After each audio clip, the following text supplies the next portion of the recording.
Bien, chers amis, bonjour. Pour comprendre effectivement un peu plus profondément ce qu'est le 33e degré de pureté et donc par opposition le 33e degré d'impureté, il faut se référer à la forme du Pardès, c'est-à-dire du Gan Eden, qui est matérialisé par le Mishkan, c'est-à-dire par le tabernacle. Il s'agit d'une forme carrée. Une forme carrée, et l'exemple le plus simple, c'est le Kodesh HaKodashim dans le temple, et au niveau individuel, ce sont les Tiflin. Vous voyez que le Tiflin est une forme carrée, c'est en fait un losange, et donc dans ce losange, vous avez deux, montagnes. Vous avez un mont Sinaï supérieur et un mont Sinaï inférieur. Je vais essayer de vous expliquer plus clairement en utilisant une toile d'un de mes peintres préférés israéliens, qui s'appelait Shraga Weil, qui est décédé il n'y a pas très longtemps, il y a quelques années, en Israël, et qui avait bien compris profondément au niveau artistique la profondeur de la Torah d'Israël et le message d'Israël de retour sur sa terre. Je vais vous montrer, voyez, regardez. Voilà. Je vais vous montrer, voilà. Vous avez ici donc une ligne transversale, horizontale, avec, on le voit assez mal, mais il s'agit ici d'un oiseau. Il s'agit évidemment du phénix, l'oiseau qui renaît de ses cendres. Vous avez ici en hauteur le mont Sinaï et en bas le mont Sinaï inversé. Alors il est évident que le peuple juif en Égypte se trouve en bas, c'est-à-dire dans ce mont Sinaï inversé, dans cette partie du Pardès qui est certes très claire, regardez, très verte, très verte, de plus en plus verte, parce qu'évidemment c'est très joli, ça devient de la matière, c'est notre monde, et notre monde il est, si vous voulez, séparé par une ligne transversale horizontale qui fait que les Bnei Israël qui sont ici, n'est-ce pas, doivent sortir d'Égypte en passant du 49e degré qui est très bas à la sortie d'Égypte, c'est-à-dire au Matan Torah, c'est-à-dire ici, sur cette ligne-là. Alors évidemment, Dieu est partout, dans tout l'espace et du haut en bas. Et cette divinité qui, au début, se matérialise, si vous voulez, sous les formes de la nature, qui s'habille sous les formes de la nature, forme ce qu'on appelle les forces d'Elohim, et elles sont en bas, elles sont partout là, et évidemment, plus on monte et plus on est saint, plus on monte et plus on se purifie pour être saint et pour recevoir Matan Torah.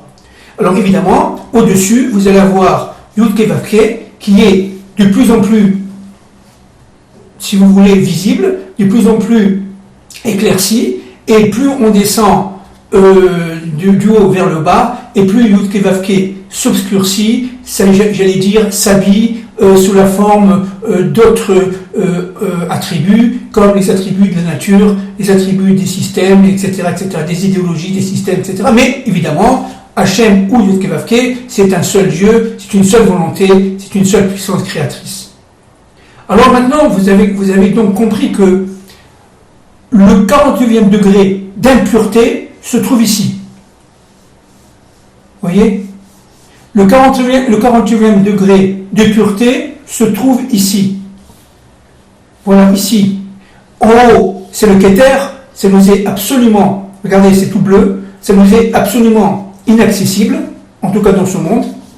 Et en bas, ça nous est malheureusement accessible pour ceux qui ont perdu leur visibilité, leur essence, qui sont trop impurs, trop obscurcis pour pouvoir comprendre. Alors évidemment, comme dit la Torah, au niveau du Pshat, ils sont arrivés au 49e degré d'impureté, donc les Bnei Israël, les Hébreux, n'avaient que la solution de sortir d'Égypte. Parce que si on descend au-delà des 49e degrés, on arrive aux 50 si vous voulez, et plus, ça peut atteindre le 54e degré d'impureté, où là, véritablement, il n'y a plus aucune visibilité. C'est la mort physique et la mort de l'âme. À partir de ce moment-là, jusqu'au 49e degré, il y a une possibilité de monter jusqu'à Matan Torah, jusqu'à cette ligne-là. Vous voyez? Et à partir de ce moment-là, ici, vous avez l'oiseau qui renaît de ses cendres. Alors, pour bien comprendre que où se trouvait le peuple juif en Égypte, il se trouvait partout là. Partout. Ceux qui ont dépassé le 49e degré d'impureté, ils ne sont pas sortis d'Égypte et malheureusement ils sont morts avec la 9e plaie. Et ceux qui seulement avaient une capacité de matzah, une capacité de sortie d'Égypte, une capacité de purification, alors à partir de ce moment-là, ceux-là se trouvaient partout, ici, dans tous les différents degrés. Et ce qui s'est passé, c'est que au bout de 7 fois 7 semaines, les Bnei Israël sont montés, chacun à son niveau, pour arriver chacun à sa ligne, si vous voulez, de flottaison, c'est-à-dire à sa ligne de réception de la Torah. Ici. D'accord? Alors je répète, ici c'est très clair, là c'est de plus en plus foncé, plus on monte et plus ça s'éclaircit, plus on descend et plus ça s'obscurcit, avec 2 lignes de flottaison très importantes, 49e degré d'impureté, et ici évidemment 49e degré de pureté. Impureté, pureté. Plus on descend, moins on voit. Plus on monte et plus ça s'éclaircit. La Géoula, c'est déjà de sortir d'Égypte, c'est-à-dire de passer de ce monde-là à progressivement de monter jusqu'à arriver à cette ligne de flottaison qui est Matan Torah. Alors évidemment, chacun a sa propre vision de la Torah. Ce qui s'est passé, c'est qu'à Matan Torah, les Bnei Israël sont arrivés à leur maximum de capacité de réception. Ils sont arrivés au maximum de la capacité de pureté. À ce moment-là, après, Dieu leur a donné les moyens de continuer à se maintenir à cette pureté. C'est toute la Torah. C'est toutes les halachot, c'est toute la Torah Kula qui a été donnée à Matan Torah, les 10 commandements, etc. Maintenant, au niveau des nations, comprenez, c'est que, en fait, plus Israël monte, et plus les nations, malheureusement, par la haine, etc., par toutes sortes de raisons dont nous avons commencé à parler, mais évidemment c'est sans fin, descendent, jusqu'à qu'elles arrivent, elles aussi, au 49e degré d'impureté, c'est-à-dire véritablement, ce n'est que mensonge, ce n'est que désordre, ce n'est que déjuxtaposition, ce n'est que déstructuration, et à partir de ce moment-là, le monde obscurcit, les nations, comme au temps de l'Égypte, elles implosent, ce sont les plaies, elles implosent, et malheureusement, c'est la mort des premiers-nés. Donc, si vous voulez, l'économie, elle est reliée, vous voyez, à un fil directeur qui est la loi morale, la pureté, y compris pour les nations. Les nations doivent respecter les 7 lois de Noé, mais ces nations-là, elles sont d'abord et avant tout tenues par le principe d'une justice, et de justice morale. La justice et la moralité, c'est pour les nations fondamental. Sinon, elles descendent au-delà du 49e degré d'impureté, elles n'y comprennent plus rien, elles deviennent toutes, si vous voulez, des clipotes, ça veut dire induit d'impureté, de couches d'impureté sur des couches d'impureté, et à partir de ce moment-là, ça devient tellement désordonné dans leur capacité de comprendre et dans leur capacité de s'unir à l'essence des choses, qu'elles perdent tout contrôle et elles implosent, elles se déstructurent très vite. Alors si vous voulez, à partir du 49e degré d'impureté, les choses vont très vite. Ici, ça va très vite. Vous voyez, ici, ça va très vite. Et là, Alors, évidemment, l'autre monde, il se trouve où? On l'a déjà dit, il se montre ici. Il se montre ici, tout le bas. D'accord? Alors, quand Dieu a dit au bien Israël, si vous ne recevez pas ma Torah, je retournerai le mont Sinaï inversé, c'est-à-dire que vous n'aurez aucune possibilité de comprendre votre essence. Aucune possibilité, si vous ne recevez pas le matin de Torah, alors d'avancer et de comprendre qui je suis. Aucune possibilité. Vous restez, comme les nations, véritablement dans un risque de dépravation morale et donc de déstructuration et de mort. Et vous risquez évidemment la mort par tout simplement obscurité. C'est la mort de l'âme, et y compris la mort physique. C'est-à-dire qu'il n'y a plus de l'Olam Haba. Il faut comprendre. Parce que l'Olam Haba, qu'est-ce que c'est? C'est l'interaction entre les deux mondes. C'est le monde d'en haut qui va se lier au monde d'en bas, c'est-à-dire qu'en fin de compte, le monde d'en bas va contenir le monde d'en haut. Seulement, la différence entre le monde d'en haut et le monde d'en bas, c'est que le monde d'en bas, il est matière, donc on ne voit pas le monde d'en haut, jusqu'au moment où le Mashiach Ben David va nous donner la capacité de comprendre, de compréhension. Maintenant, regardons un point fondamental. Regardez le drapeau d'Israël. Vous voyez évidemment que le mont Sinaï, d'en haut, est intégré en fait au mont Sinaï d'en bas. Et ça, c'est la Géoula Shelema. C'est comme ça que vous voyez la Géoula Shelema. Regardez, en haut, bien entendu, ici, vous avez le Keter, au-dessus du 49e degré de pureté.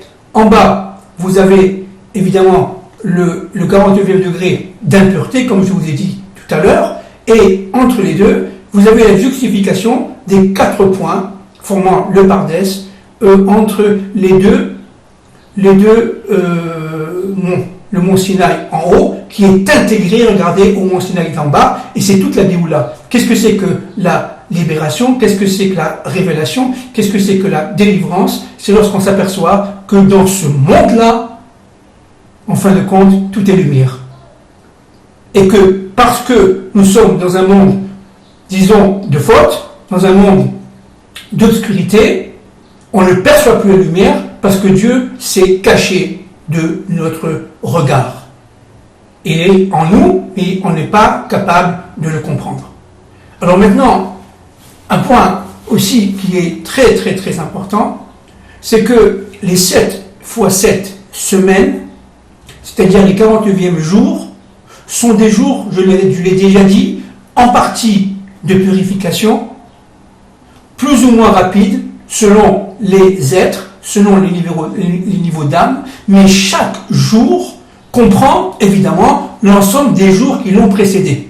Comme le Shabbat comprend les 6 jours qui l'ont précédé, chaque jour, si par exemple je prends le 10e jour du Homer, eh bien il va regrouper les 9 jours en lui, les 9 jours d'effort et de purification. C'est-à-dire qu'en fin de compte, plus on avance vers Matan Torah et plus on se purifie. Et à Matan Torah, on est dans une situation de sanctification. C'est-à-dire de compréhension, en fait, que le monde de la pureté est intégré, en fait, au monde de l'impureté. Que, en fin de compte, tout peut devenir pur si on est sanctifié. Si on n'est pas sanctifié, si on n'arrive pas à se purifier, pour toutes sortes de raisons, alors l'impureté devient, si vous voulez, de plus en plus opaque, de plus en plus complexe à comprendre, et donc de plus en plus redoutable, de plus en plus contraignant, de plus en plus dangereux. Maintenant, nous allons continuer. Un point, encore une fois, essentiel. Lorsqu'on a reçu Matan Torah, on est arrivé, donc je répète, au niveau de la ligne ici, vous voyez, de la ligne ici de flottaison là. D'accord? C'est-à-dire ce lien entre le mont Sinaï d'en haut et le mont Sinaï inversé d'en bas. Mais tout est inversé. C'est-à-dire, en fin de compte, ici, dans le monde d'en bas, vous allez avoir aussi une capacité de monter. Donc vous allez avoir des mondes d'en haut dans les mondes d'en bas. C'est-à-dire, de la manière de David, vous allez avoir partout dessinés en bas. Chacun à son niveau. Chacun à son niveau. Chaque individu parmi le peuple hébreu porte en soi sa propre Magen David. Ça veut dire sa capacité de monter et d'intégrer le monde d'en haut dans son propre monde. Et ça, c'est très très important. C'est ça le monde du Mashiach. Le monde du Mashiach étant un monde où, à l'intérieur de ce carré, de ce tabernacle, de ce troisième temple, il y a la capacité pour chacun d'entre nous de comprendre notre histoire en intégrant l'ensemble de nos situations individuelles et collectives historiques, en faisant l'union des deux contraires, la montagne du haut, le mont Sinaï du haut, si vous voulez, parfaitement saint, et plus on monte et plus on est saint, et plus c'est saint, et le monde du bas qui est aussi en devenir de sainteté, mais qui commence par l'obscurité, une obscurité qui, pour Israël, est très dure, c'est la galoute, et progressivement, on va monter jusqu'à atteindre ce matin de Torah. Ça, c'est au temps du Mashiach Ben David, que chacun va atteindre sa propre Magen David, étant bien entendu que, malheureusement, ceux qui ont dépassé le 49e degré d'impureté, que ce soit les nations ou que ce soit, si vous voulez, Israël, qui n'arrive pas à transmuter, qui n'arrive pas à intégrer eux-mêmes, eh bien, seront en danger. Non, un point, encore une fois, essentiel, que je voudrais continuer pour finir, que je voudrais approfondir. Israël est considéré dans la Torah par Dieu comme le Réchit, une sorte de Réchit de la création, c'est-à-dire une sorte de reste de la création qui est par définition en position de sainteté. Qu'est-ce que ça veut dire? Ça veut dire qu'en fin de compte, Israël doit vivre dans ce monde, dans le monde du plaisir, dans le monde du désir, dans le monde de la matière, dans le monde de la... On est là pour aussi chanter, pour danser, mais selon, si vous voulez, des limites très strictes. À chaque fois qu'il y a dépassement, je l'ai déjà dit plusieurs fois, de limites, il y a malheureusement tendance vers l'idolâtrie et tendance vers l'obscurité. Et notre but, à nous, c'est de maintenir, d'enchérir, j'allais dire, ce réchit. Par exemple, prenons plaisir, mais jusqu'à un certain niveau. Ne prenons pas plaisir pleinement pour le plaisir. N'allons pas au bout de notre plaisir, si vous voulez. N'allons pas au bout de notre désir. Il y a des règles. Et si on va au bout de notre plaisir, sans limitation, sans, disent les Rahamim, qu'on est un peu faim, c'est pour ça qu'il n'est pas bon, il ne nous est pas donné de manger pleinement, d'une manière goulue, en remplissant notre estomac à 100%. Les Rahamim, le Rambam et l'ensemble des exégèses nous expliquent bien qu'il est très important de garder Réchit. Alors, dans la Gemara, dans la Gemara Gittin, aux environs de la page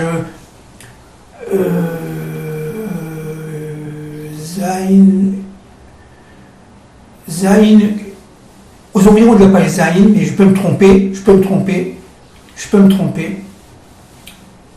ou Tet Zain, si je me rappelle bien, Tet Zain, bon, vers la fin de la Maseret Gittin, les Rahamim expliquent bien qu'il faudrait manger, remplir l'estomac, si vous voulez, un tiers de nourriture matérielle, un tiers de liquide, et le reste tiers de laisser vide. Et c'est ce reste tiers qui reste vide qui intéresse Hachem, qui intéresse Dieu. Ne jamais aller au plus profond de ses propres désirs. Rester toujours dans sa faim. F-A-I-M. De manière à avoir encore la capacité de se renouveler, de se transformer. C'est-à-dire de dynamiser sa propre histoire. Et c'est ça que veut Dieu. Où Dieu réside, il réside dans ce réchit. Le désir, oui, le plaisir, oui, mais pas jusqu'au bout, si vous voulez. Il faut savoir se concentrer et se, disons, contrôler. Ça, c'est très, très, très important. Alors maintenant, face à ça, vous avez les goïms, les nations, qui, elles, malheureusement, elles ont aussi droit, bien entendu, au plaisir, au désir, mais elles n'ont pas les capacités de se restreindre. Et très vite, elles tombent dans une forme d'extrémisme au niveau des désirs et des plaisirs, sans aucune limite. Donc ça touche l'immoralité, ça touche l'implosion de la justice sociale, ça touche à l'implosion de toute l'égalité morale. Et elles ne sont plus capables de faire l'union des valeurs morales, parce qu'elles vivent pour le plaisir. Le plaisir devient pour elles un attribut de vie, un objectif de vie, tandis que nous, le plaisir nous a été donné par Kadosh Baruch Hu, et Israël sait très bien que le plaisir doit être restreint, doit être contraint, doit être limité, parce qu'au-delà de ce désir illimité, Dieu n'est plus, on n'a plus de bracha, on n'a plus de bénédiction. La bénédiction n'est pas dans le côté richissime, au niveau matériel, au niveau de l'argent, si vous voulez, au niveau monétaire de l'homme, il est dans le fait que l'homme ait ce qu'il faut pour qu'il avance. Au niveau matériel, au niveau des liquides, au niveau de la matière, au niveau de l'argent, au niveau de sa famille, il a suffisamment et il dit Baruch Hashem. Parce que c'est ça la bénédiction. C'est d'être content de son sort. Je vous embrasse, je vous souhaite tout le bien, à très bientôt.